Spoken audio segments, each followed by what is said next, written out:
And I had a girlfriend down in Sydney at the time, and I was living in Coffs Harbour. And I said, I might be meeting Tim Ferriss for a coffee. She goes, Tim Ferriss? I don't know if you know who Tim Ferriss is, but he's like his entrepreneur guy. I went, no, not him, Tim Ferriss. So she's Googling about Tim Ferriss on her phone. And she was working in one of these storage unit places. She's Googling him, and Tim Ferriss walks in. And she said she was very polite. And then she said, are you meeting my best mate for a coffee? And he goes, B? And he goes, is she okay? As in, because thought I might be a stalker. And he goes, but what are the chances of that? So I've had many things like this to say, you're on the right journey, B, just go with it, if it's going right. So he was a friend. We started talking.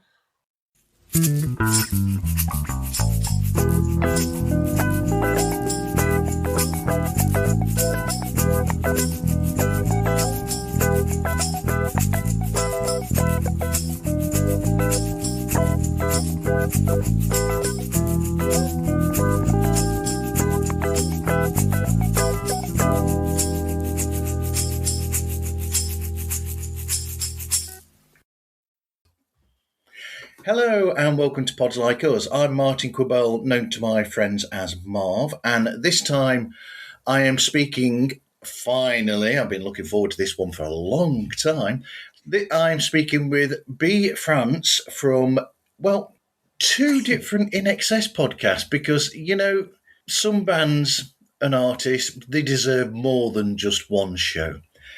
Hey B, thanks for speaking today. Lovely. That's a nice intro.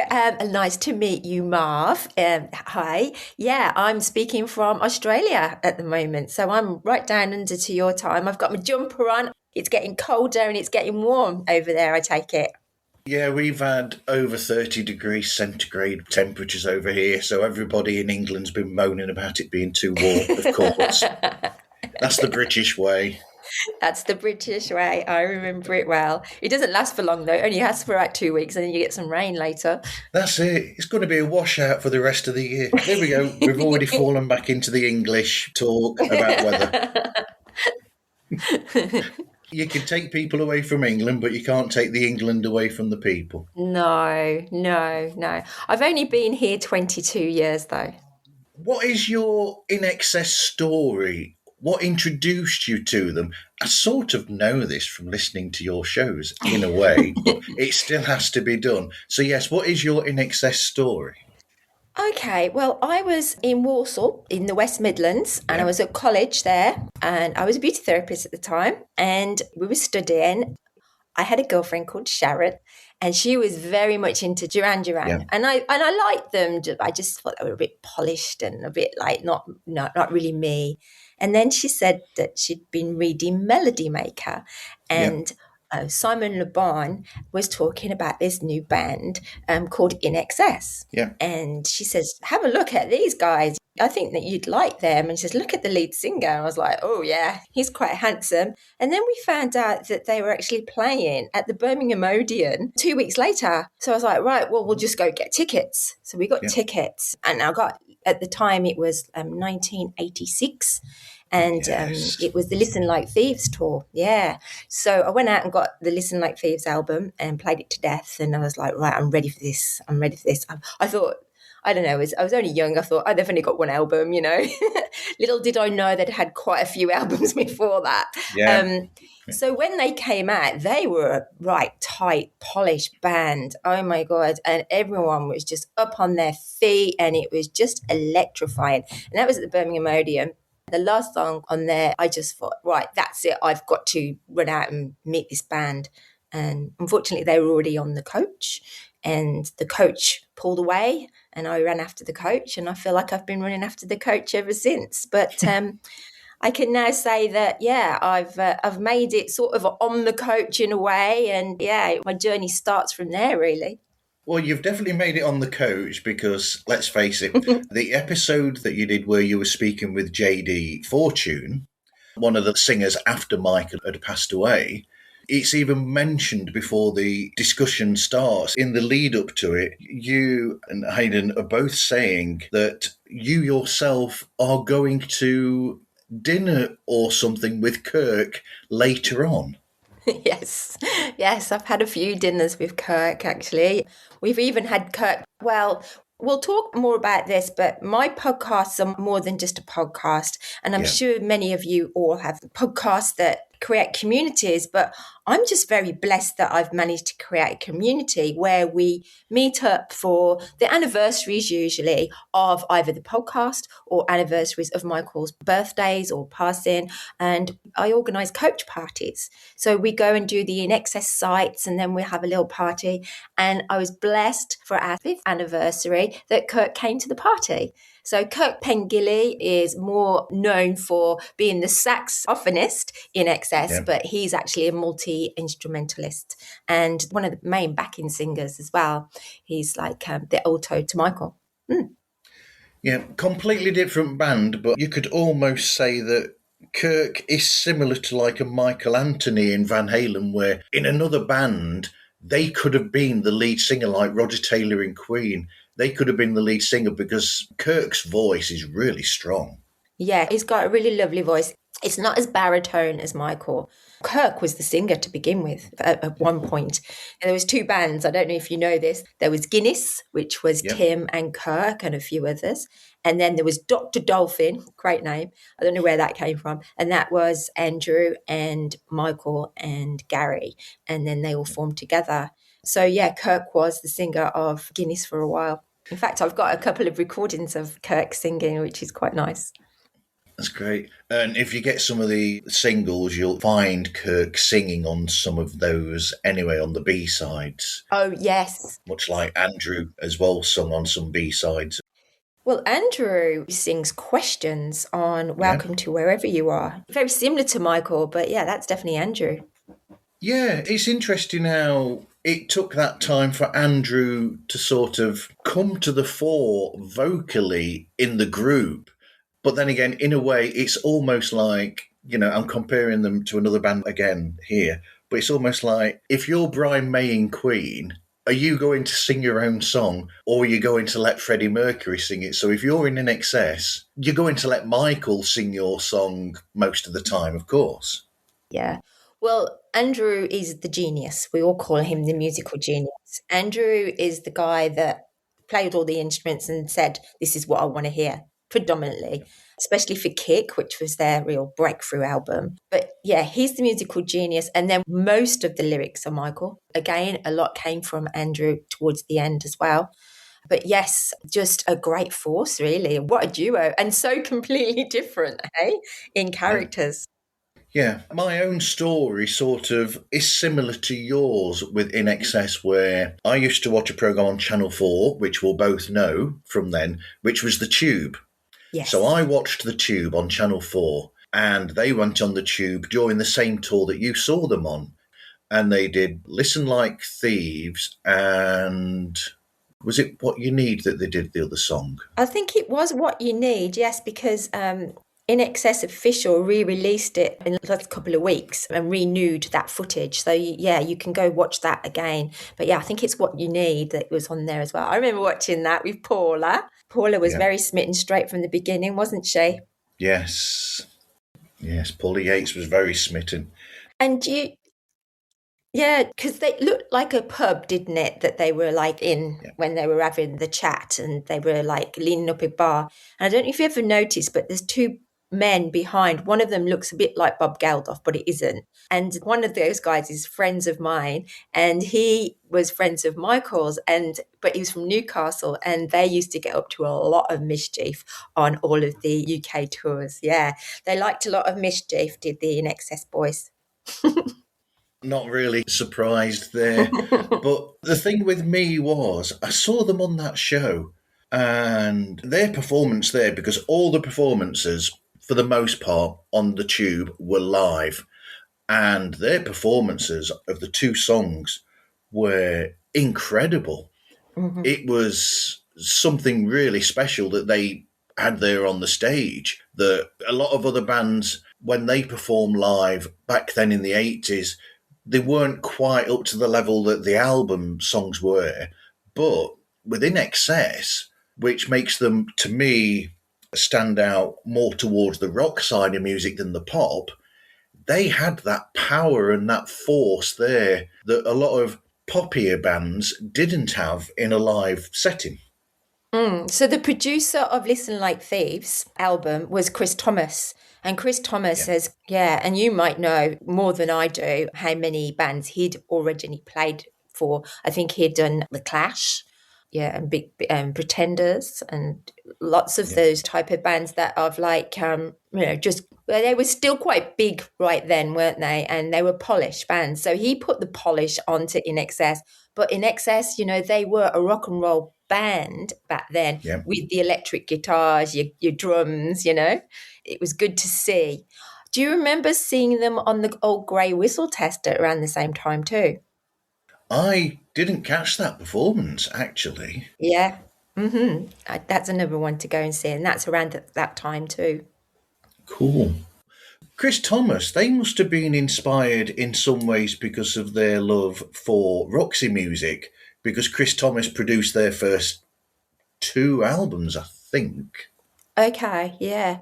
It all goes hand in hand, then, doesn't it? Because Michael Hutchence became really good friends with Simon Le Bon, and then they came through that as well, didn't they? I'm not sure if Chris Thomas had any hand in Duran Duran, but Duran Duran loved Roxy music. You know what I mean? It's all in Yeah. the same sort of pedigree. Yes, the camp. Yeah. We're going all into tangents here, so we might as well just go into this as well. So you've mentioned Duran Duran, and the first episode of the second podcast you do for INXS, Listen Like Fans, the first official episode that you did there, the Australian music journalist Lars Brandl, you were speaking with him about the connections between INXS and Duran Duran, because he has that similar story to you where his introduction was a Duran Duran connection as well. Yeah, so Lars is from Australia, but he wanted to go to England after seeing Duran Duran on the TV. He's a big music journalist over here, tall as well. I must say, he's very tall. Um, and he wanted to become my first guest on my show. It went really well, and it was a real like 2-4. Like you play one of your tracks, I'll play one of my tracks. The best of and all different ones. It was actually really good fun. Really good fun to actually do that. I'd like to do that again if there is anybody out there. I'd love to do a U2 one or I don't know, anything. I'd like to do more bands against INXS's bands. Yeah, I liked that when you did the thing where you were saying, so he would pick a ballad by Duran Duran and you would pick the obvious ballad by INXS. Has to be that one. And all these, there were like comparisons with each other. And for concert, you picked Wembley, the famous Wembley Stadium performance of INXS. Yes, and I've just been off air with you and you said you've actually got the T-shirt. How did you get the T-shirt for Wembley? I don't know how I got that. My other half in the other room actually got that for me from somewhere, but I don't know. She's had it for years, but I don't That's know good. why. Yeah, so that the Wembley concert was more on the back of X. So Yeah, that would be in their sixth album by then. Michael was on fire. I mean, they all say it's like class A production because he used like amazing cinematography. There's a line by Michael saying that he only got paid enough to pay for his champagne bill because all the money went actually on hit the show on producing the stuff. But amazing that we can still see that now, and it's actually at the cinema sometimes, and it's on the TV. You can go watch it. Yeah, it's a great one. But like we say, I mean, Wembley, it was just moving, wasn't it? Like a force when they were playing a New Sensation. Everyone's jumping at the same time. Fantastic. yeah. I should have prepared myself here because talking Oh, about live, I've got the red vinyl oh, for live at is it the Albert Hall from the oh, Listen yes. Like Thieves tour, and I've got it on Mm. red vinyl down there somewhere. which is a Beautiful. great concert, and it's a beautiful sounding concert as well on there. I was very excited about getting it, but when I heard it, it took me straight back to my first concert because it was the Yeah. same sort of lineup, really. I know they mixed it up a little bit, but because it's a live album, you just felt back being that teenager again and hearing your band for the first time. It was just perfect. We were very lucky that INXS, the band, all gave us a copy of that CD for our goodie Wow. bags that I gave out to everybody when they came to the coach tour and the party. Do you realise it's INXS's birthday next year? They're going to be 50. I do realise that because I also know that when the unfortunate thing happened to Michael, that they were discussing the anniversary tour back then as Yeah, well. 20th. Yeah. Yeah, that was a very sad day. I don't know if we should go there just yet, but no tears just yet. But the 50th will be good. I will be doing another party. I'm also thinking, well, definitely going to be doing a boat ride on the Sydney Harbour. So if anybody is out Cool. there that fancies doing that, we'll be all getting together and we'll be hiring a boat and playing the tunes and going underneath the harbour bridge and past the Sydney Opera House. It'll be really good fun doing it with friends. It's a stroke of luck in some ways that for now, for their continued journey and their material going out, such as that live album there, Mhm. what's really good as well is the fact that they've got on board the incredible Giles Martin Yes. to help with this in some ways, because a lot of people will know that Giles Martin is the son of the late George Martin, the record producer for the Beatles. Mhm. But with Giles, his work with INXS is sort of a passion project Yes. because he's always said that INXS was his band when Mhm. he was younger. And that shows in the fabulous work that he's doing with cleaning up these recordings that have sort of like deteriorated over the years. And he's done a beautiful job of restoring them and bringing INXS music to new listeners now. Yeah, yeah. And funny enough, my next interview was with a guy, he's only around about 26 from England, and he's a big fan of INXS and collects all of the music, and he's just on the journey now. So like you say, it's reaching all the younger generation, which is great, isn't Yeah. it? This is what we want. But the diehards like ourselves, we're still suckers to buy all the re-releases and everything because as long as they're bringing out some of these things that Giles is doing, and hearing them Yeah. again, so well done. It's just, yeah, we're so lucky, actually. And we're so lucky to have so Yeah. much footage as well of Michael and INXS. Yeah. All those videos that's on there and really good. I sort of hope, and I've mentioned this on, in excess groups on different places, that we had some amazing video footage of the guys from back then. We're going on so many tangents here. I know. We've got so much footage of them from Kick Flakes video that came out around Kick. Then you've also got the Swing and Other Stories, I think it was Oh, called, there, wasn't it? That yes. video. Yeah, That's really good. yeah, Because you've that's got all really. those videos on there, like Dancing on the Jetty Mhm. and all the voices and all these songs that are on there. You got those videos that you can't get anywhere else, Mm-hmm. most of those. Yeah. But there's so much footage there. Wouldn't it be amazing to have like an anthology of INXS, like we've got the anthology of the Beatles, and have all that there? Well, there is talk, especially when I've been talking to our Kirk over dinner, that there is going to be some sort of doco. And like I mentioned earlier, there's a 50th coming up. So we're hoping for big things for next year. It's going to be a big year. So, yes, I'll bring this in now because it's a crying shame that INXS aren't in the Rock and Roll Hall of Fame in America. Yes. Yes, yeah.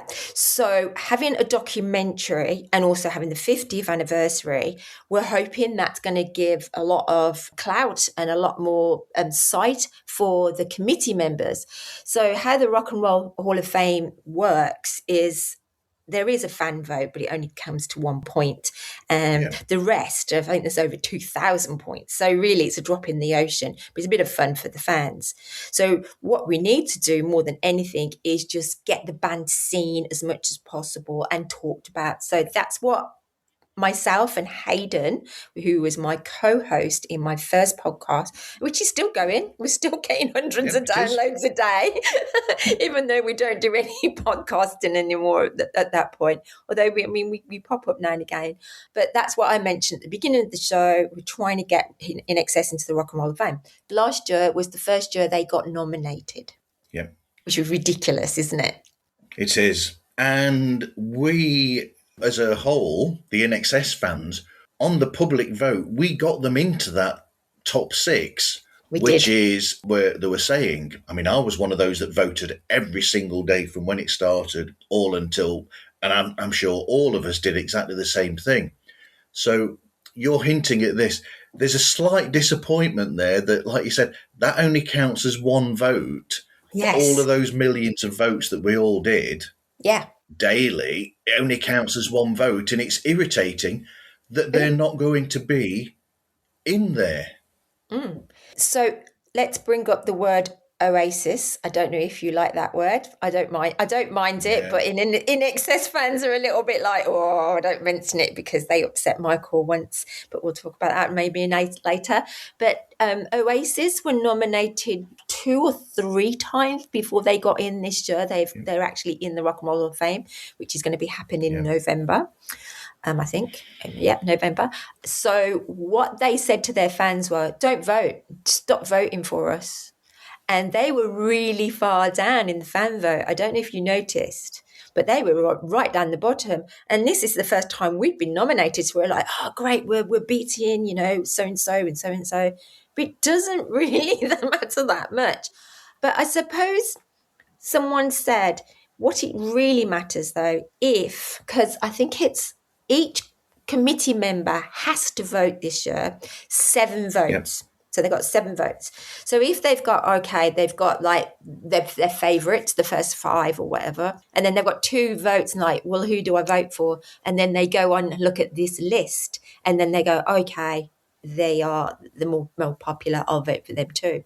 But it could work the other way. You could work with, well, I like them as well. So you just don't know. You don't know how it works. It's a strange one. Yes, what they were saying at the Brit Awards, or the comment that was made about that, is quite frankly disgusting. It's awful. Bad taste.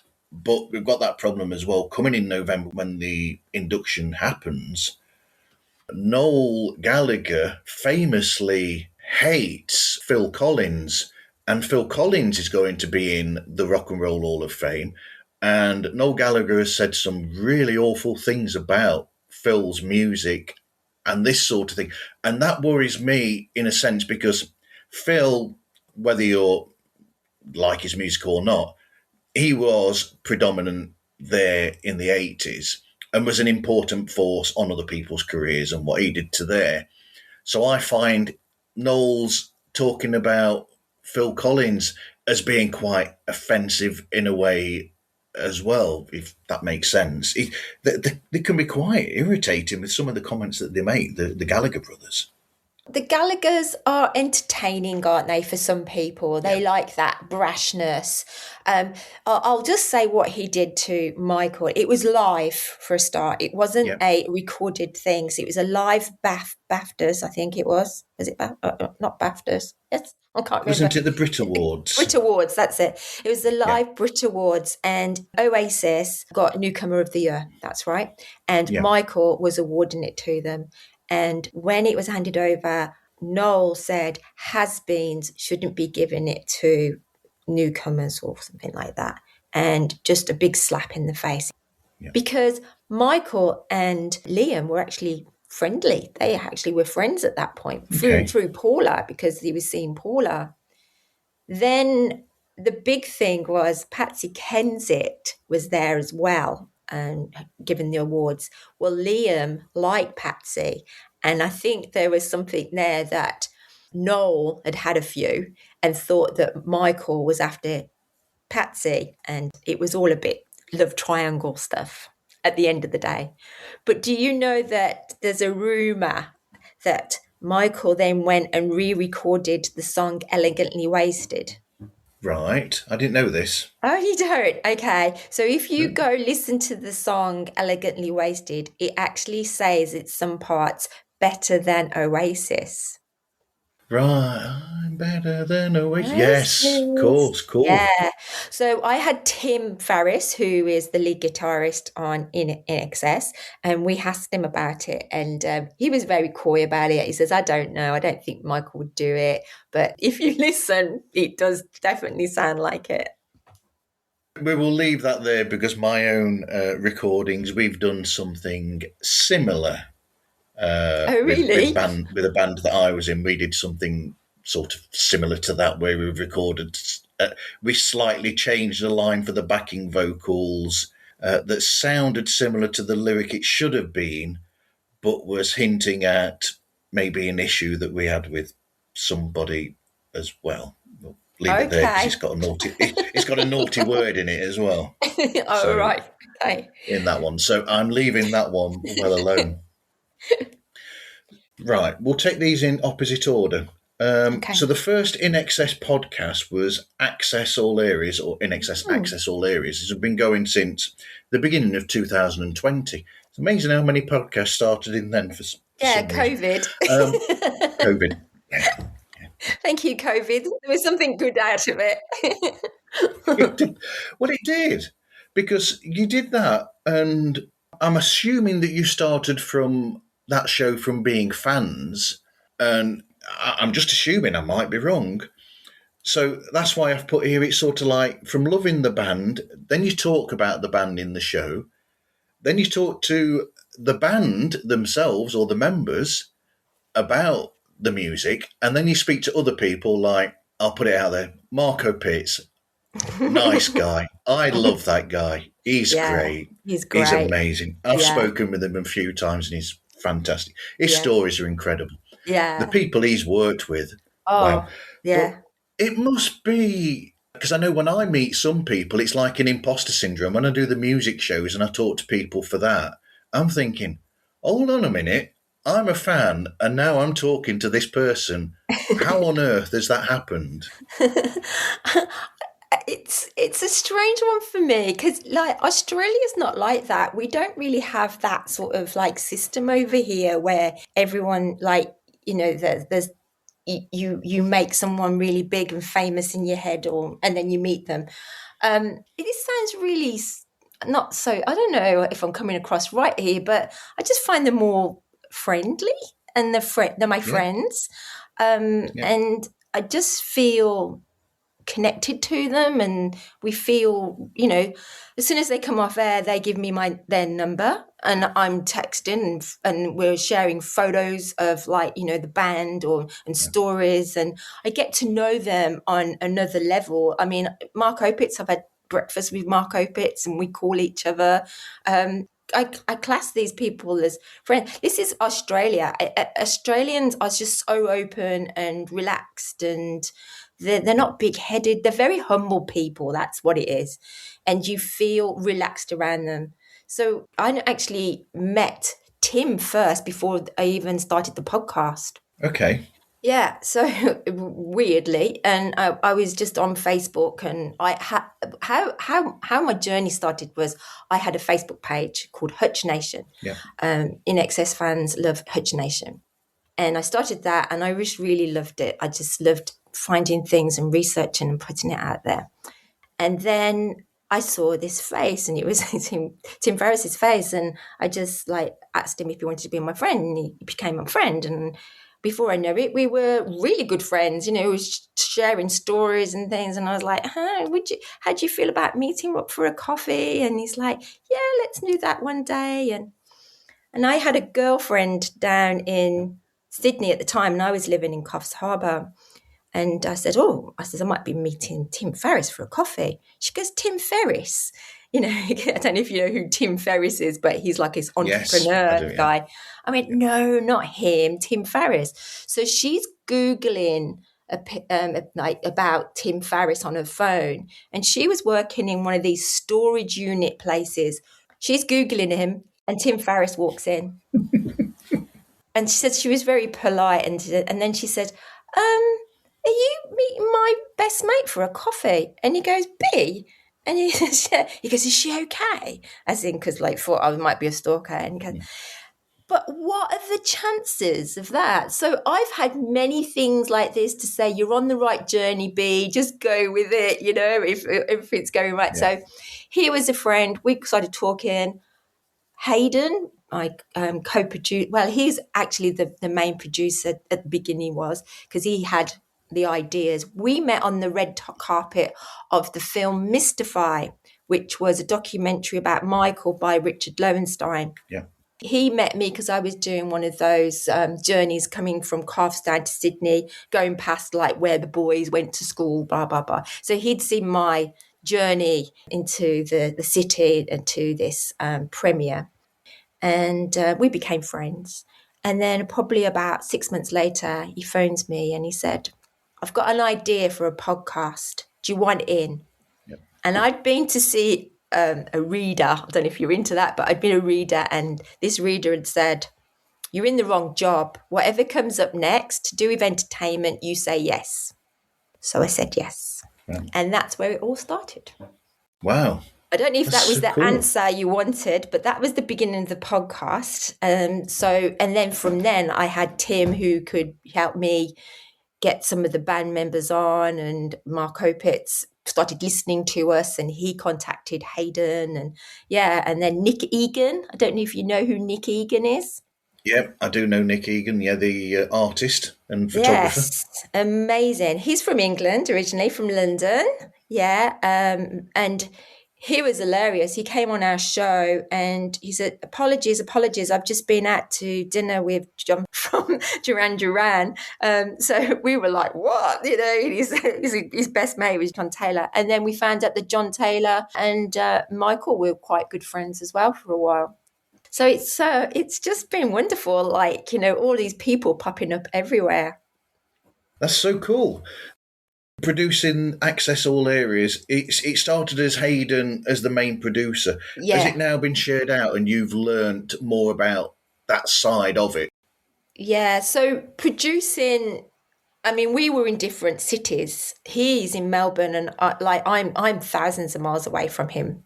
So everything was done remotely, and we had to learn a lot because of for it to be done in virtual ways, really. Yeah.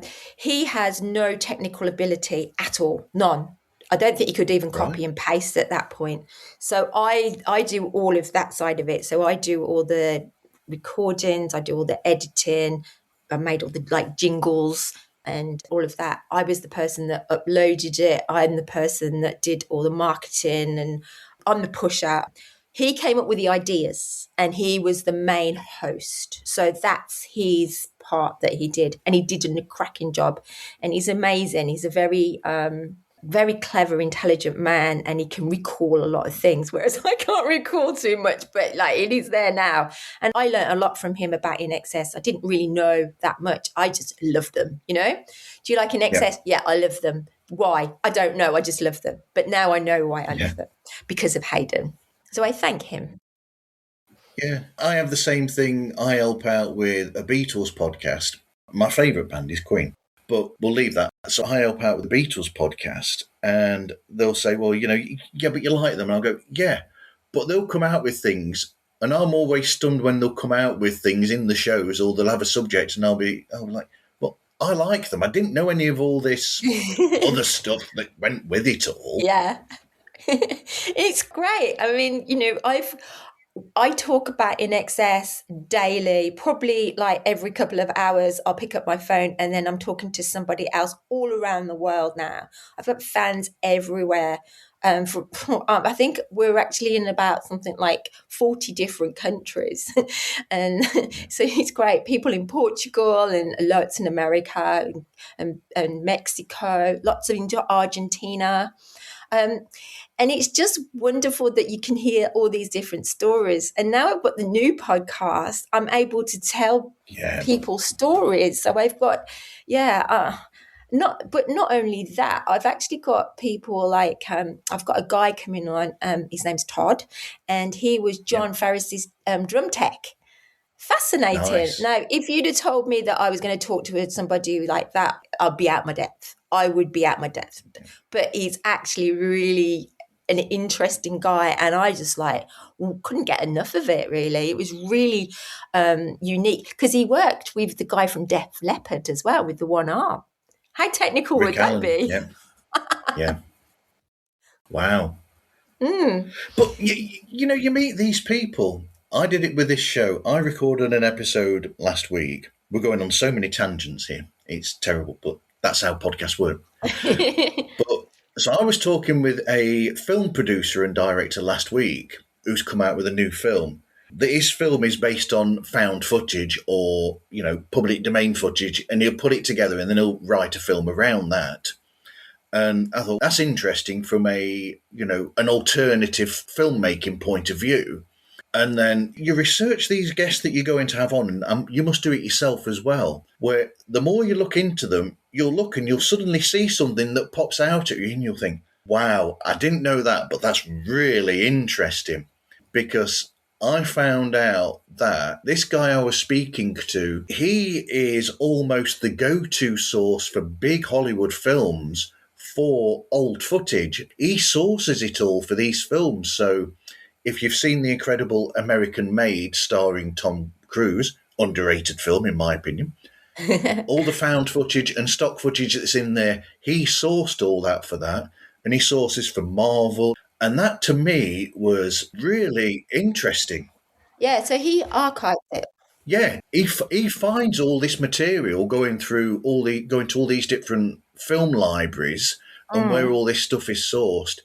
And then he's got a huge amount of notes at home about what this footage is, so that then when he gets somebody like Tom Cruise contact him and saying, oh, we'll look after this footage that will go with this, or this, because he's done 3 Tom Cruise films, I think, that he's done this for, stock footage. And he's got all this information so that they come to him and he can say, yep, I know where to find what you're looking for exactly. And then he'll go to it. And he's already transferred it all as well from tape to digital and cleaned it up to a degree. So it still looks old, but that I found really interesting. Yeah, that would be interesting. I love people like that. I don't know how you are, but I'm not very good at categorizing things and putting things away.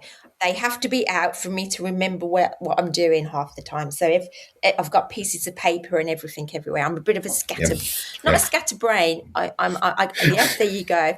I do like my running sheet, but I think I write it and then I remember it. I don't actually look at it. I'm that type of person. So I like to get it in order in my head and then I remember it. Yeah. And then you've got it all handwritten, don't you? I do. Sometimes I do pictures and all sorts for them and make it into a piece of art, although I'm a terrible artist. I used to be like that with Access All Areas, though. I used to write everything. I used to have books and books and books of it. That's all gone now. But now I actually just use ChatGPT is really good to get all your ideas out, and then you can just play with those. Then it just lists things a bit better. I'll show you. I've got one here. I know it's not good for podcasting, but it's good for you to have a look at. But yeah, I write it into segments like this. Okay. Wow. Yeah. And then I just feel very professional when I send that off to the guest. And then it actually rolls a lot better as well. And then at the end of the show, I'll say, is there anything that was on there that wasn't? And they'll go, no, half the time. But if there is, then we can just go back and edit it back in. Yep, I've done that before, where I've said at the end to people, is there anything that we've missed or anything we should have talked about but didn't? And then I will do, what we used to call back in the days when we used to use tape, we used to call it a punch-in in the old days in studios, because you punch it in. That's So right. that's what, flipping out the old days of working in a recording Have studio you as a tape. changed how you record now as well? I noticed that you record. I Yeah. don't use this medium, but how did you used to start recording? When I first started, we're going to come to this with yourself as well, because that must have changed over the years Yeah. with how you do it. Mm. Yeah. So when I started in 2020, it was Zoom. I still have a Zoom account because not for pods like us, but for some of the music shows, like Toppermost of the Poppermost, we will be talking to people who, I think this is an offensive way to say it, but some people who are older guests don't like making things confusing for themselves. So they are used to Zoom, where if I use something like we're using now, we're using Zencaster. Zencaster does something that when we first started doing this in 2020, we couldn't do in a way, which it will automatically record each person's film and audio on their own device so that there's no actual problems with it.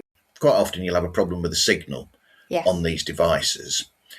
So we get a clean feed for both, and then the edit is done using those separate feeds. So it's clean and it's pristine, and there's very little degradation of sound or video quality. So, yeah, it has changed because of that, because the technology has changed so rapidly over that time. And I think COVID has a lot to do with that. And the amount of people that podcast using these forums has built up as well. And I think so technology has changed because of that. It must have changed for yourself the same way. Yeah, I used something similar to what we're using today. It was a Yeah. Belgian company, and the name has escaped me. But so it wasn't video; it was just audio. So, but oh my gosh, it was terrible. Like each other was dropping out, and if he was talking, there was a reverberation, and I'd have to stretch. You'd have to stretch it to actually cut bits out of Yeah. the. Oh my gosh. I was up for hours trying to edit those in the early days. I'd love to go over them. I cringe now to go listen to them. They're probably not as bad as you remember, but at the time it's like No. pulling my No. hair out. And then I was probably having too many cuts in one take. So yeah, there was a lot of reverberations back then. I don't get any of that anymore. So yeah, we quickly went over to Zoom. And Zoom's just been easy for Hayden more than anything. So we just kept with that. Okay. I tried him with, let's say he has a face for radio. No, I'm joking. Okay. But he he used to do a lot of this when we were recording on StreamYard, and it was just really Yeah. frustrating. Or we'd have a bored face, and I was like, "Oh God, I can't do video with Hayden." Whereas Yeah. now I have guests that are really like into it, and I can do a lot more videos. And so now I use Yep. StreamYard. And I must admit, the quality, like you say, of the audio now, and I record. I used to Yep. record separately. Now I just record everything all in one, and I just put it through Enhancer on Adobe, and the quality is fantastic. And then Yeah. what I do then is I throw that into iMovie, and then I watch the iMovie, cut that up, and that's my video done. Wow. It's easy, That's so cool. lots easier. So I went to the, do you know, you probably don't, but we've got some awards here called the Aria Awards. Yep. Yeah, Yep. I do know those. you Yep. do know about them. And Yep. INXS just won the Ted Albert Award, which is probably the highest award you can get in Australia. They won it this year. And I spent a lot of money to go there and got lots of fantastic footage. Went with my mate, Dr. Jim, who is a chiropractor, but affectionately known as Dr. Jim, who runs the campaign for Let's Get INXS into the Rock and Roll Hall of Fame, who, he runs the petition for that. And we had a great time, and then we did a show on the back of that, and we put all our footage in with it. So with that, we could slide our own heads off to the one side and play it. But you worked with StreamYard? I've only been a guest on a show with StreamYard. I've never actually used it myself. No. Oh, it's great. It's so much easier. I love it. Yeah, and you can, with StreamYard as well, you can brand yourself quite easily as well. Put in, and then what I do is I've got a platform called Patreon. And Yes. Yep. yeah, so with Patreon, then I do the teaser videos.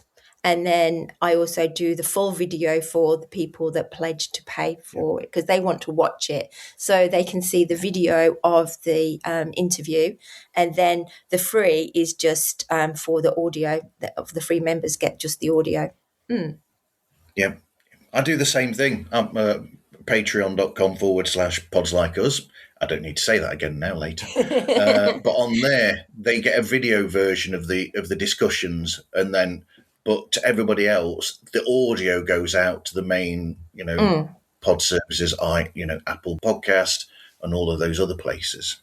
But Okay. yeah, I do the same thing. I put the video format on there. What else do you do? Yeah, so I've got Patreon, I've got the Facebook and all the socials, Instagram, Twitter or X, Threads. I've not done anything on TikTok for a while. I probably should. No, I must It's admit, terrible. I think there's only so much you can do. I used to be on X and I used to do Yep. TikTok. Threads, I didn't even bother with. I can see that it goes on there, but I don't do anything with it. But yeah, it's pretty hard. I mean, I've got a team behind me now. I'm very lucky. I've got about 5 people that help me, but they're busy people as well. It's all voluntary, and we've got a website too.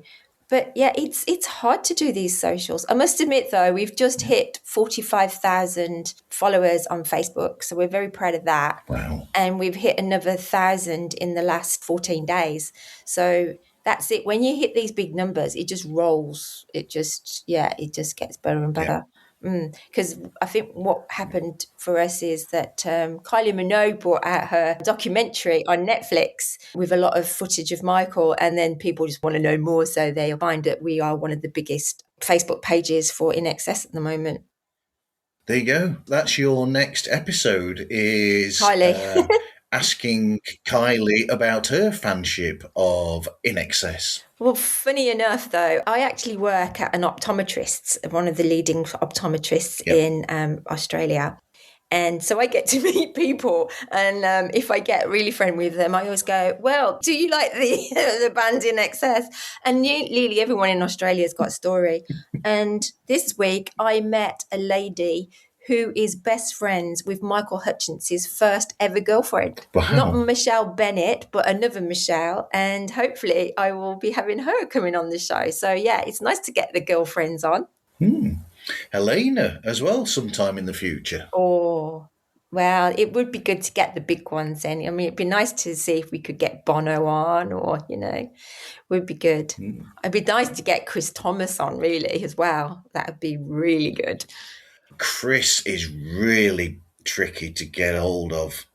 Isn't he? We've been trying for years. Yeah. We've been trying him for the Beatles podcast for a long time, because Chris was unofficially producer of the White Album by the Beatles. Right. Because George Martin went away on holiday for a long time. And he said, my assistant Chris will take care of everything that you need.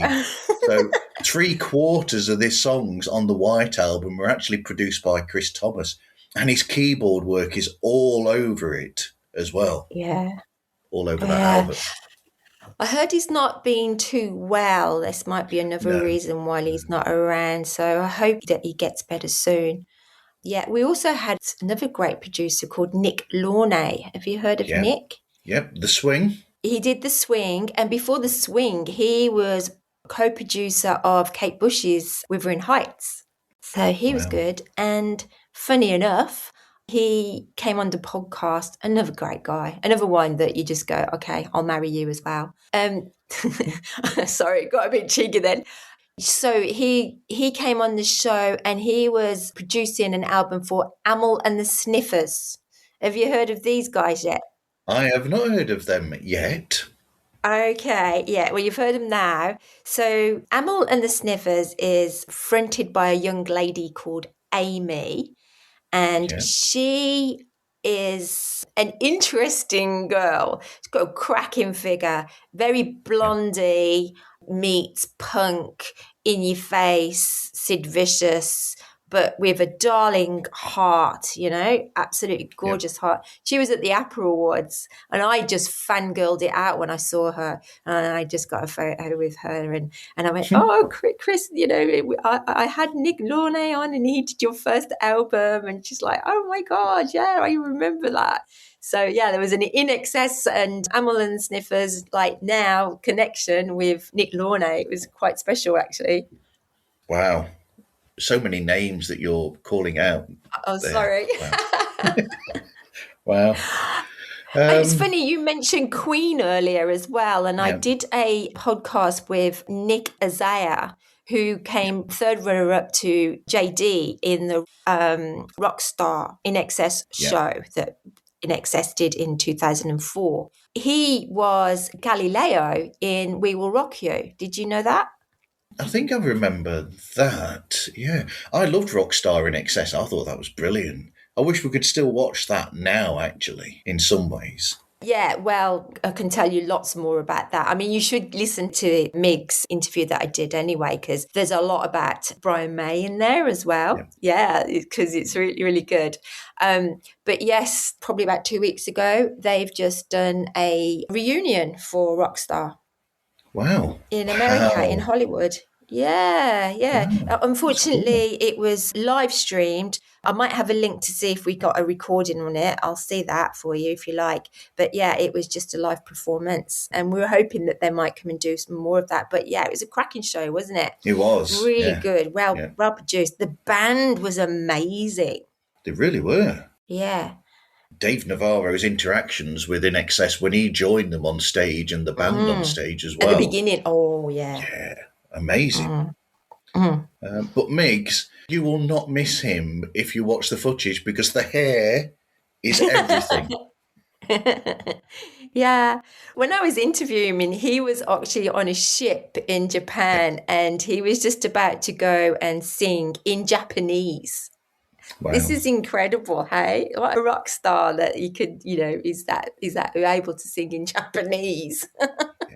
Yeah, it really is amazing. Crikey. We're going to have to go back to this list of points that we've got. So the show logo, I liked the show logo for INXS Access All Areas, the first show, because it's sort of like is it cartoonised picture of yourself and of Hayden there and the wording there, which is classic podcastery, but it's also perfect for the show itself as well. There's been no need to change it over all that time. Yeah, so we were very fortunate that I brought his name up earlier, Nick Egan, who actually created the Kick album, the iconic Kick album of the Half Face of Michael and the boys. And we were friends, and he just did a caricature of me. And I says, I love it. I just love it. I says, can you put me in an INXS t-shirt? And he put me in an INXS t-shirt. And I says, I think I might want to use this for a logo. Can you make one of Hayden? And that's how it went. So it was just him playing around, making some caricatures, and then he came up with that. And then I just created the logo myself with the star. It had to have a star in it, and it had to be red and black. And it worked really well, except I think I'm wearing the INXS t-shirt and Hayden's wearing the AA t-shirt. So we always used to be Hayden and B, but then it had to have B and Hayden because of the way that it was read on the actual logo. But that was quite good. And then the new one, which is Listen Like Fans, I took that from one of the pictures of the boys again. I silhouetted it, I darkened it right up, and then put the gold star and just made it come alive and exploded it. And I sent that to Kirk. I sent about 6 different ones for him to look at, and he chose that one. It jumps out at you in a way, almost a bit like, you know, how some of the INXS videos, especially during the X period, where it's coming out at you. Yeah, I wanted it to be alive. In the films, for instance. Yes. That for Listen Like Fans, which is inspired title. Got to say, that is really good. Thank you. It's almost like you can see where it came from, but nobody had ever thought about that as a title until then. You know, it's like those things that are there. Yeah, it says everything. You've got Listen Like Thieves, Listen Like Fans. I know. You know, it's there.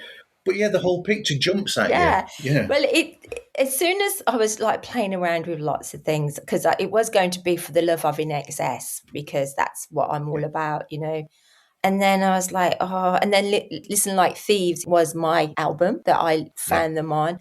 And then it has the listen in there. And then like, yeah, it's just, why not? It just works completely.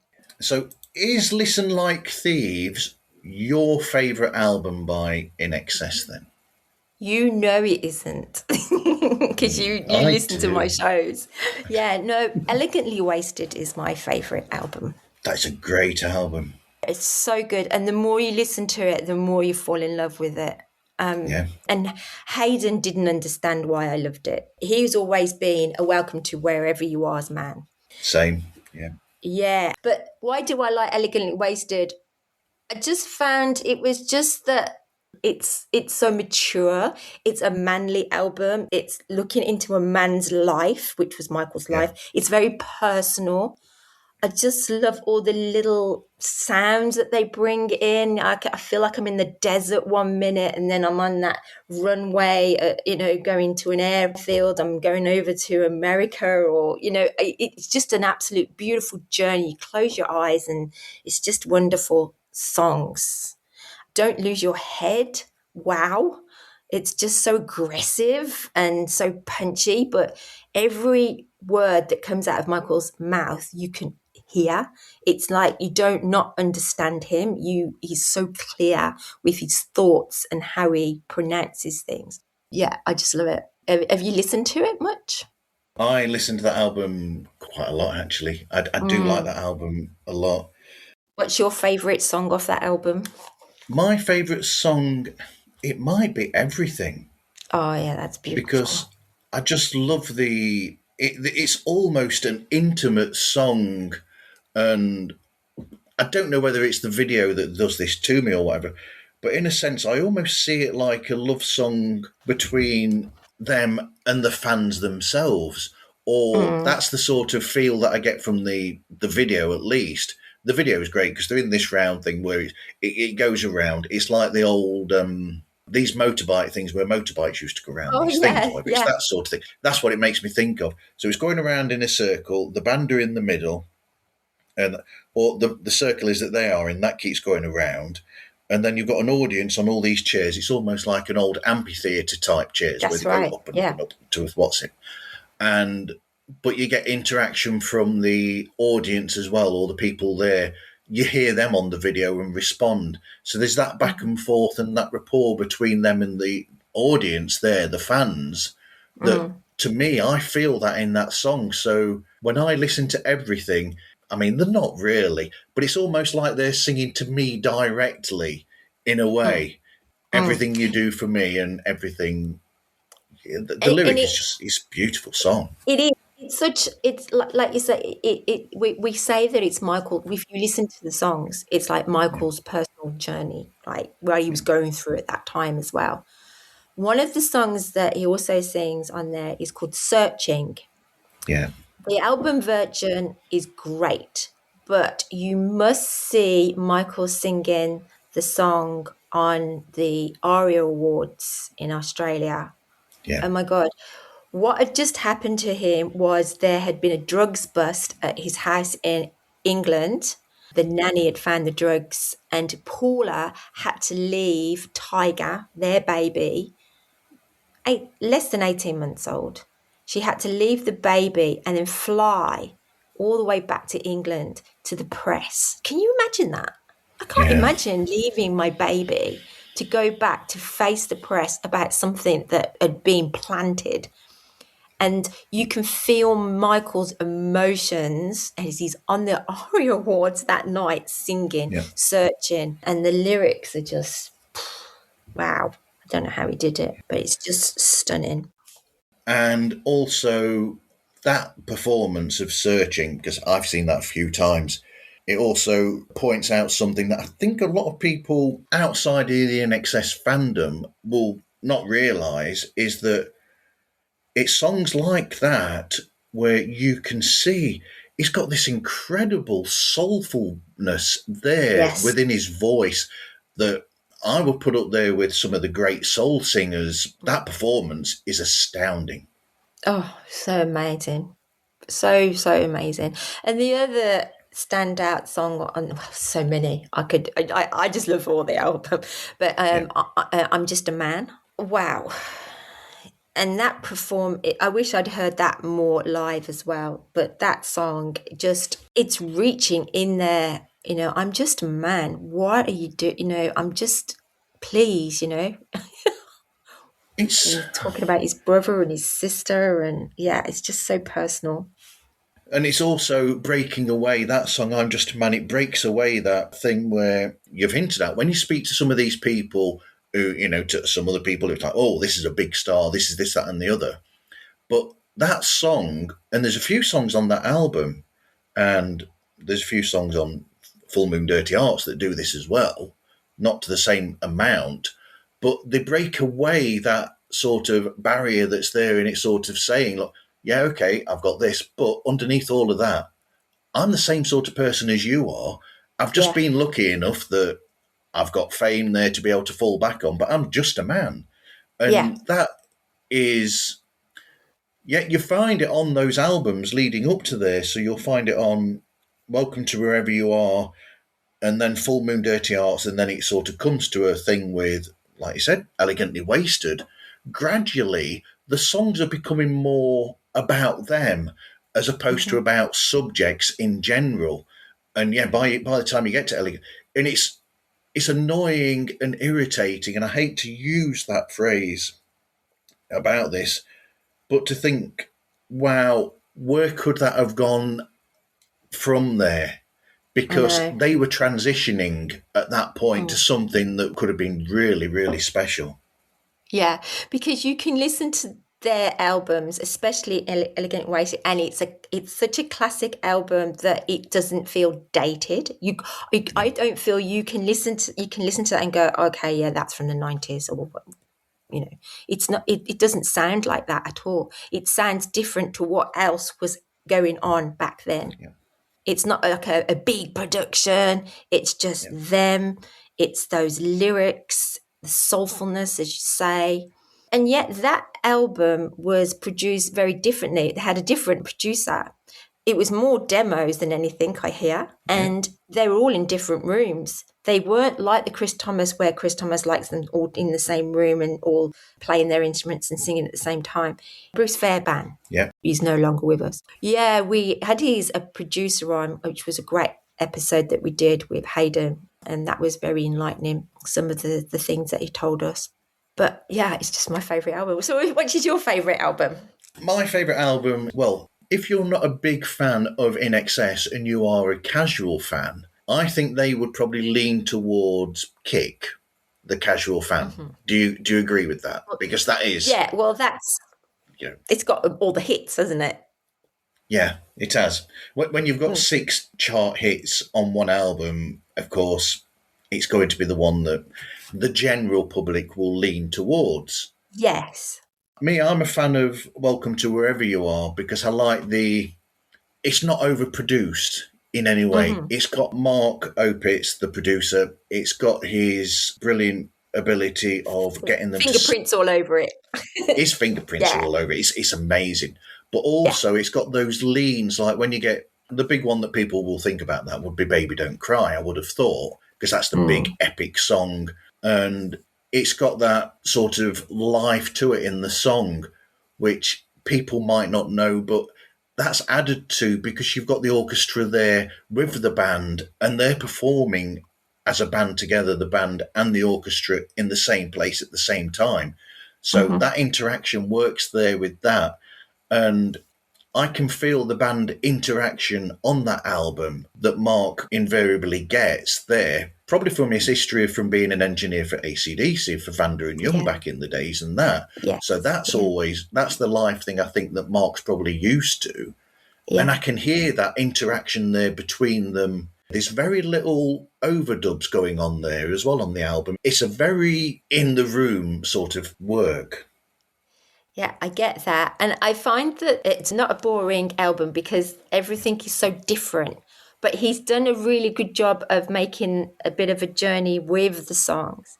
Whereas with Full Moon Dirty Hearts, if you listen to when we spoke to Mark, that is not how he wanted the album to run. And Chris Murphy, bless him, the manager of INXS, he decided that he wanted to put the big numbers at the front, because at the time that Full Moon Dirty Hearts was produced or came out, that was when grunge was there. So they wanted it to feel grungy and put all those for the front. Yeah. But it would have been nice to have seen if Mark had got his own way. Yeah, it would. I can see that from both sides, because obviously you've got grunge. So, of course, you're going to have The Gift somewhere towards the beginning of the album, because it's got that sound to it. And then you've got, Make Your Peace and songs like that, which are big rock songs. I can see how they're doing that, but I question when record studios and people get in the way with that, because to me personally, I like an album that flows nicely. Elegantly Wasted, that flows really nicely. Beautiful. Kick flows the way that is. Listen Like Thieves, up until Welcome to Wherever You Are, Listen Like Thieves might have been my favourite or second favourite. That either goes between Listen Like Thieves or Shaboo Shubar for me. Oh, yeah, one of Shaboo those two. It Shubar, will go one or the other. Because I think Shaboo Shubar as well, which is another Mark Opitz yes, his production. first album. That's a superb album as well. But I like all INXS albums. I haven't got a problem with any of them at all. I think they're all great. We should also mention that they did some collaborations, which really, like, they're not made big fusses about, are they? You don't really hear about it much. Not many people know that they worked with these like big artists. We've got Chrissy Hine, Pretenders, Full Moon Dirty Hearts. Amazing song. Yeah. Ray Charles, yeah. And that was because he was in France, wasn't it? Yes, yeah. But yes, Full Moon Dirty Hearts, you've got all these collaborations with Chrissy Hines and Ray Charles, or Sir Charles, or what is he? Yes. Mr. Charles. Mr. Charles, yes. That's right. Brilliant. So good. Yeah. Have you ever listened to the album that came out at the same time as the Mystify film, which was called Michael's Musical Journey? I've not heard that, actually, no. I should. All right, you need to note this album because it is one of my favourite albums. It was produced by Chris Murphy and another guy whose name escapes me. I heard that this producer was trying to do the right thing for Michael, and he was on his hands and knees at some points crying, trying to get it right for Michael and just like really feeling it. And you feel it is a big passion piece, this one. So there's not many albums like this, but it interludes a little bit of audio, and then it'll do isolated voices of Michael. So they'll take the music out and you're just hearing Michael singing What You Need. Oh my God. This album is a great one for a long journey in the car, a bit like your podcast. You put this album on, and I swear not, you will find something different every time you press play on that recording. Wow. I'm looking forward to getting to listen to that. When I come back to the edit of this, I'm going to note that down. Yeah, it is. Check it out. It's I've got the Gatefold album and it's on vinyl, so it's 2 vinyls. So there's 4 parts to it, A, B, C, and D. And you can get it on digital downloads from iTunes as well. Yeah, because I know through talks with Danny Saber that he did work with Michael as well. Oh, that's a good album too. Yes. Yeah. Except for me, it's a good album and I like it, but it does sound very 2000s. It's got some like little bit of whizzing in there and stuff that just makes it feel a bit like you just wouldn't hear that sound now. It's just a bit, for me. And of course, Max Q is the missed opportunity. Well, I have got, right, so you've heard of Ollie Olsen, who was with Michael, and most of the songs were written by Ollie, I must say, and Michael performed them. But there was another guy called Gus Tully and his brother as well. I've got Gus coming on my show in a couple of weeks' time to tell me they are re-releasing it. Wow. We're getting the expanded version that everybody keeps shouting for. Yes. I speak quite a lot with another guy called Bruce Butler, who actually was Ollie's manager for a while, and he says that I will be the first person to be able to mention the proper dates that come in and everything. But yeah, we're over the moon because it got taken down. Maybe I might leave it for the podcast, but yeah, there was talk, and you just can't find it. If you got the vinyl, yeah, you got the vinyl, but you can't get it on iTunes for love or money at the moment, but it will be there soon. Cool. That's great news because sometimes Oud van Rood and Way of the World, you could just name all these songs that people need to hear and they can't. Ghost of the Year. Yeah. Ghost of the Year. Yeah. Incredible songs. Incredible. I mean, even Andrew Farris, after hearing Michael sing that, which was Michael's Arcadia, Duran Yeah. did Arcadia and the Power Station. Power Station, that's right. And that he said, your voice, sing like that on the next album. And that's what happened. It is. Yeah. X, which is the next X. album they did after that, has got a lot more soul on it, a lot of soul on that album. Yeah, which a lot of people call Kick Part 2 more than X. Yeah, I think that's a bit rude. Really? It is rude. I'm glad you said that. I don't like that myself. I don't like it. But it's good because it comes back to that circle again when we talked about Wembley. A lot of the hits from there were on there, and John Farris, the drummer, managed to get some of his songs on X as well, which was awesome. Yeah, Disappear. But I mean, when you look at songs on X, such as The Stairs, which is an amazing song, but I can see how Michael's journey vocally in Max Q would lead to his amazing vocal performance on The Stairs and on By My Side and songs like that are on that album that have got this.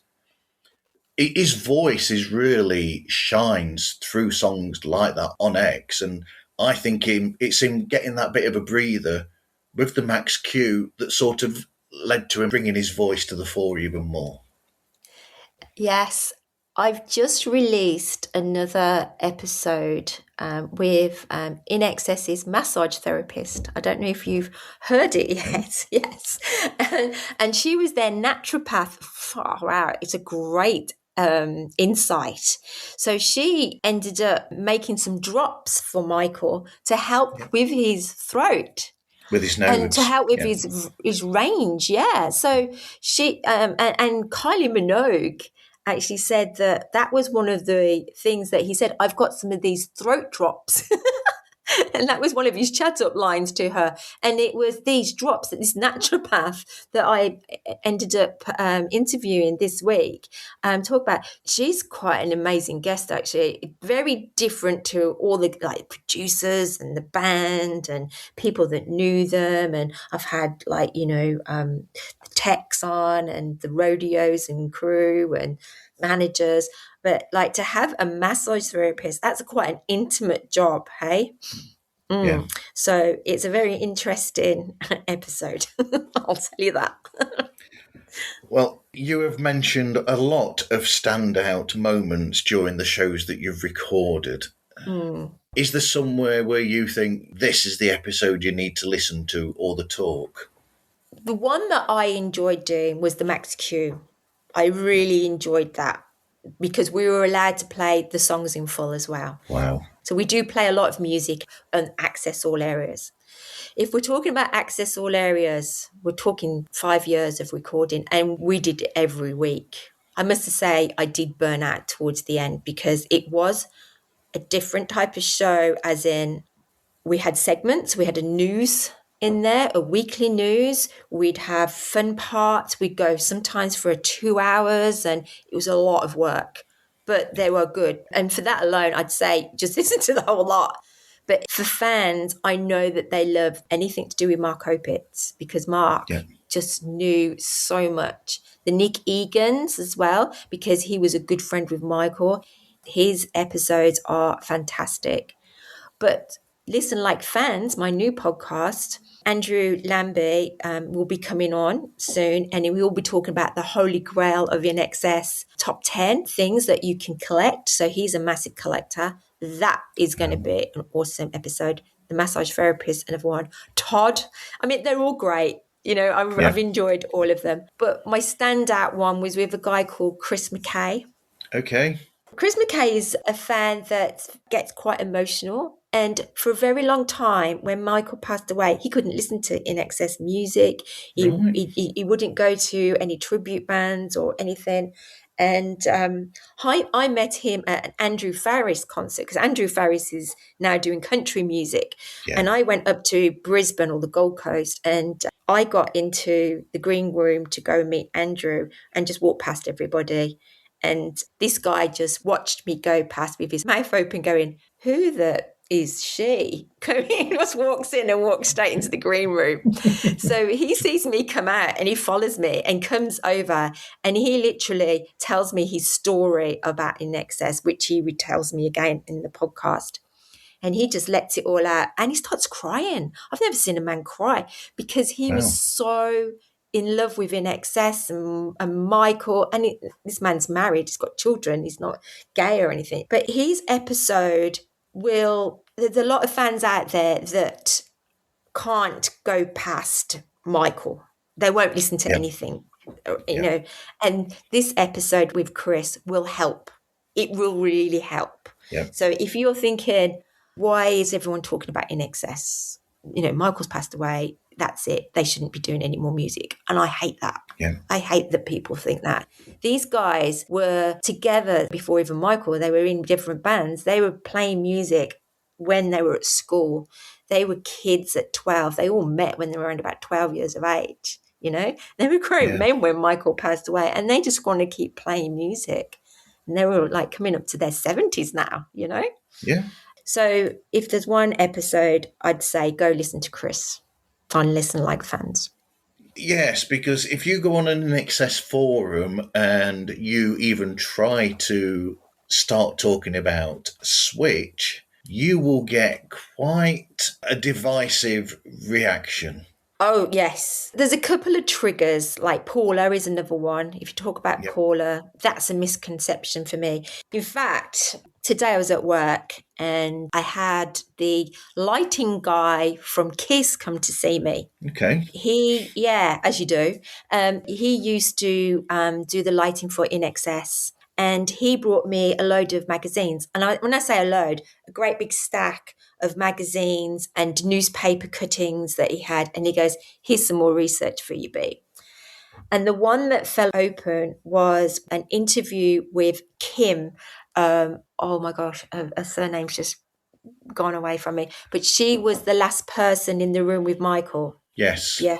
Yeah. And I came home, I made dinner, I sat and I read this article, and it's everything I knew. So all these people that said Michael was going to leave Paula and she was trying to stay with him and she was trying to commit suicide, all that, it's all bullshit, because Kim says how much Michael, in the last couple of hours that they were together, he was saying how much he was in love with Paula and the family and the girls, and he wanted his family there and his girls, and he was in a good mood. She actually thought that he was murdered. Yes, I've heard that before. And in case my video is showing to anybody watching, that was me just double checking, because I thought, is that the actress Kim Wilson? That's it, Kim Wilson. Yes, Kim Wilson. Great article. So what I'm going to do is I'm going to take a photo of it and put that into AI, and AI will make it into text, and then I'll release that for everybody, because it's a great read. Really is. And like I said, a lot of people just put a lot of blame on Paula, and they shouldn't have been. It wasn't Paula's fault at all. It's awful. So so if you mention Paula, if you mention JD and you mention Switch, there's a lot of people that just can't handle it. That's true. And I'm sorry, there's some good songs on Switch. There is, yeah. Afterglow. Oh yeah, Afterglow. Yeah, beautiful. And God's Top 10. God's Top 10, yeah. Yeah. There's one called Us by Gary Beers. I love that song. I really do think that's good. And that makes me feel of the INXS community. Really good. Well, they've all actually got songs on there that they all wrote together and apart, for that album. It's a group written album in a way. There is one more album that we haven't spoken about. Well, there's actually two because you've got It's quite a few. actually three. Yeah, but We've got the first INXS album, yeah, self-titled. yeah, Underneath the Colours, the second album. yeah. I love that album. I think things like Stay Young on there and the title track Underneath the Colours are amazing. Horizons on there. I've got to say, Horizons is a really clever lyric. Yeah. That's an amazing lyric because the verses, so the first one or two lines from each verse, this is where I noticed this, and I'm sure you've noticed this as well. The chorus of Horizons is based on the first one or two words from each verse, which is really smart. Okay, I have to re-listen to that now. It's one of those albums that I don't listen to in full all the time, but then when you pick up a song, you're like, oh yeah, Horizons is really good. I like Learn to Smile as well. Yes, I like that as well. And also Night of the Rebellion, the Kip and Gilly co-write on there.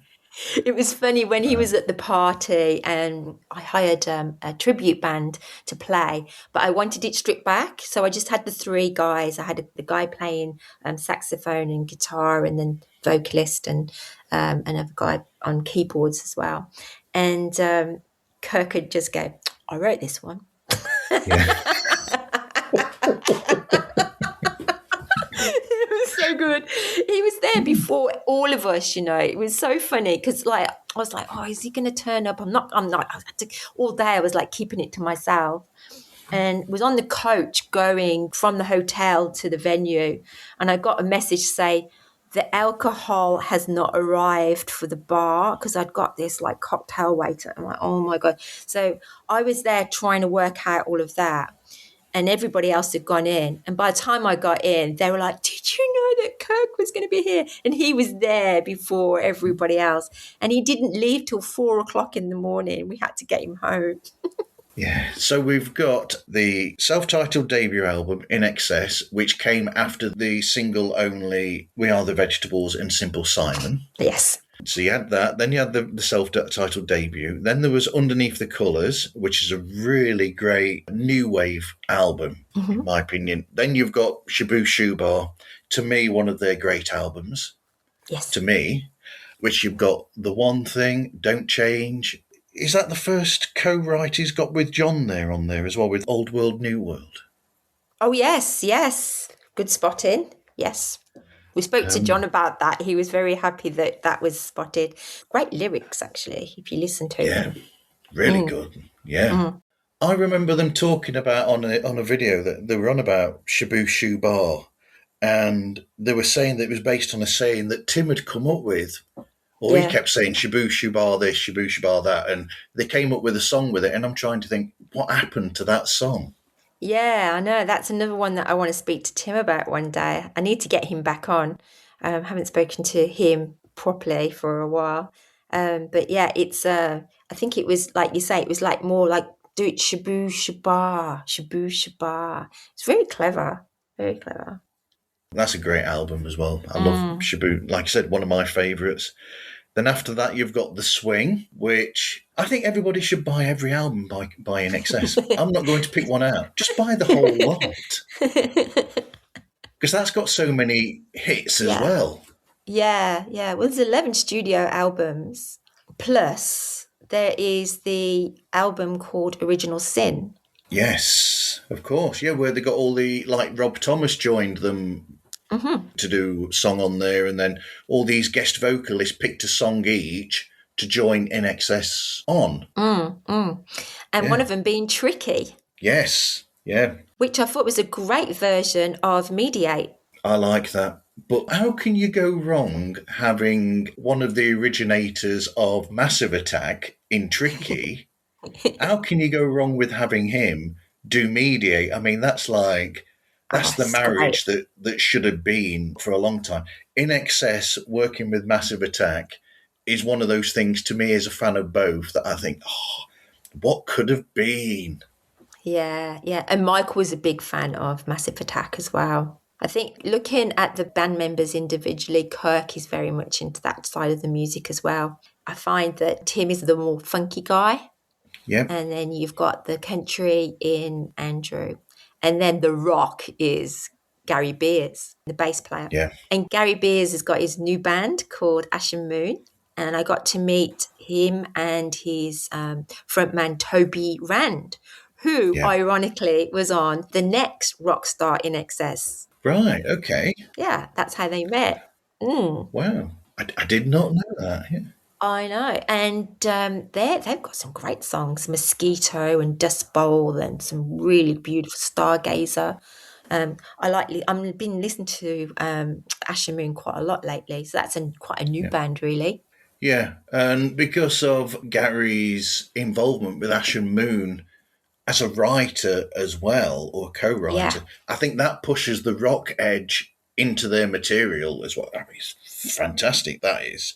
Going to that you said with Kirk, I can mm, see what you mean, and this is going deep, deep, deep dive here with this. But you can sort of see Kirk's interest in the experimental music.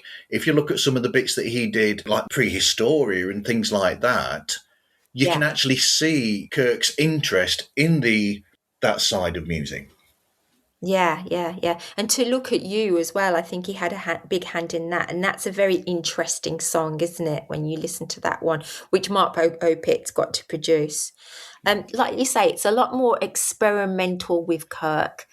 It would have been wonderful to him to do music by himself.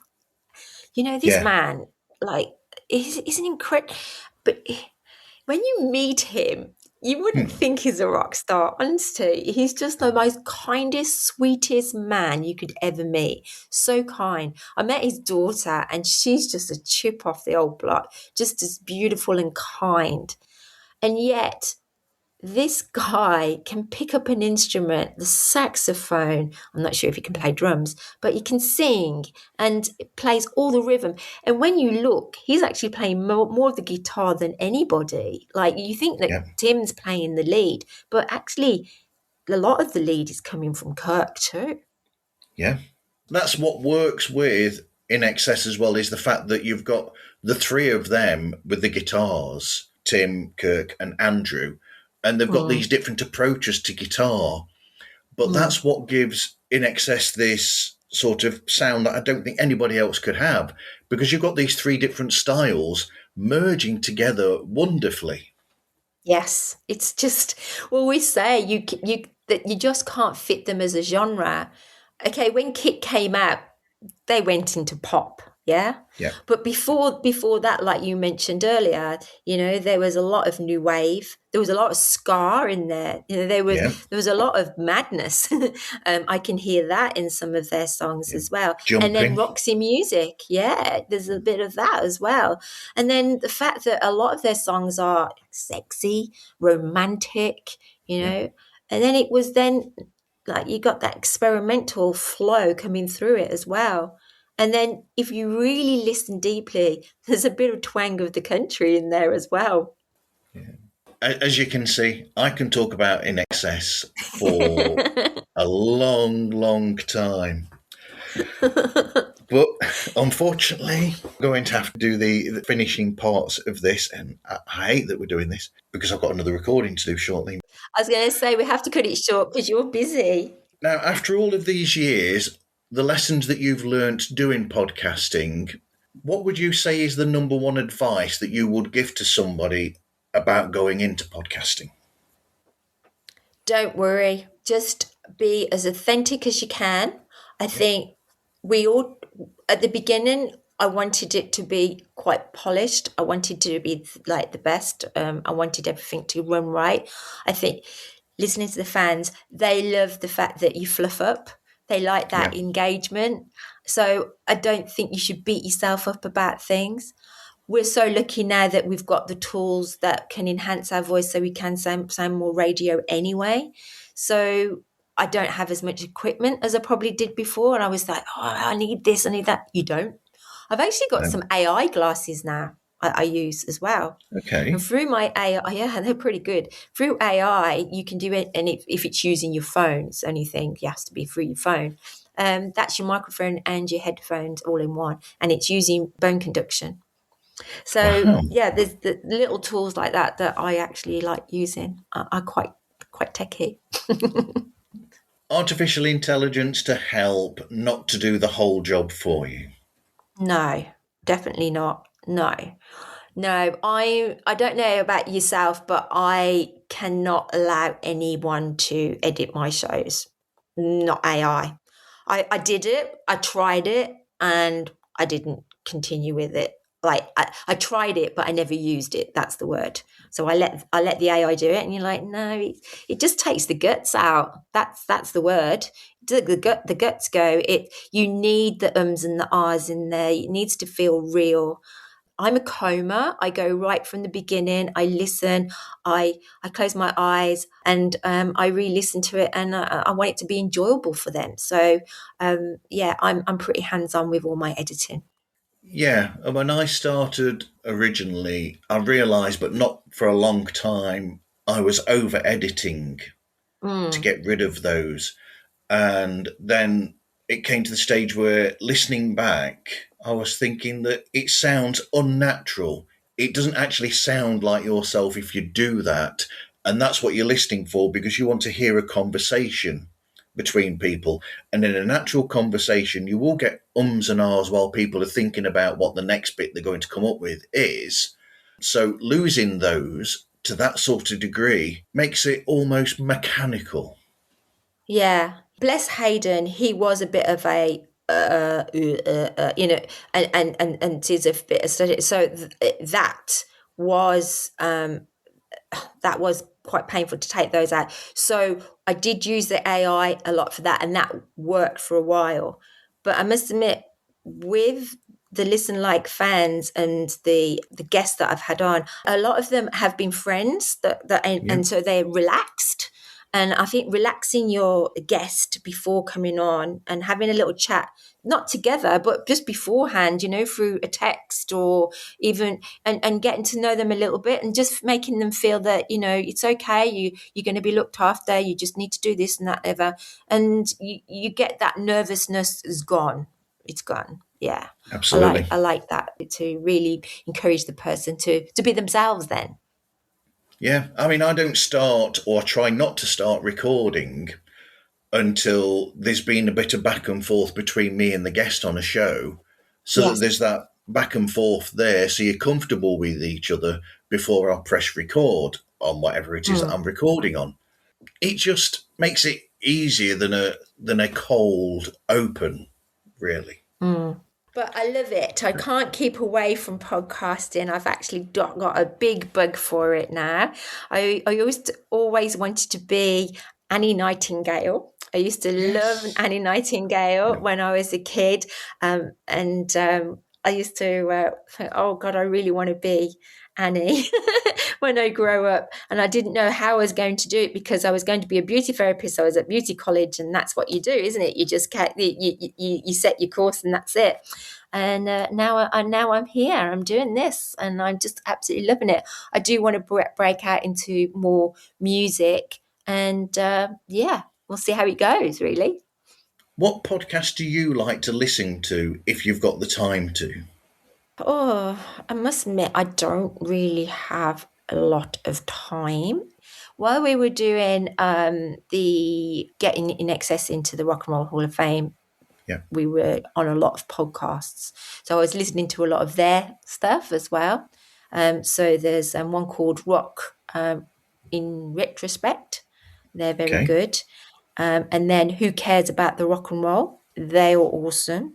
So I like listening to those guys too. Both of those are American.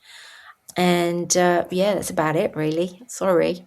I don't feel that I'm very good for the community to say that I listen. Perhaps I need to know more. Who would you recommend?